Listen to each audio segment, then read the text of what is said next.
રહ્યા છે. આ કથા મને તમને કહે છે કે ઈશ્વરે જે આપ્યું હોય ને એમાં આનંદથી જીવનને જીવો. દાંપત્ય જીવનને માણવું હોય ને તો સૌથી પહેલી વાત છે હું પણ એકબીજાનું છોડી દેવું જોઈએ, તો જીવવાની બહુ મજા આવશે. લગ્ન જીવનને ટકાવી રાખવા માટે પતિ પત્ની બંનેના પ્રયત્નોની જરૂર પડે છે. દુઃખી કરવા માટે બેમાંથી એકનો પ્રયત્ન કાફી છે, એવું સોક્રેટીસે પોતાના પુસ્તકમાં લખીને કીધું છે. દાંપત્ય જીવનને તમારે ટકાવી રાખવું હોય તો બેયના પ્રયત્નની જરૂર પડે.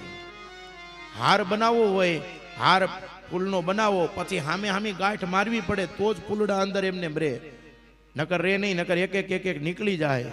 એમ મારા વાલા દાંપત્ય જીવનને ટકાવી રાખવા માટે બંનેના વિચારો એક થવા જોઈએ, તો જ દાંપત્ય જીવન ટકે.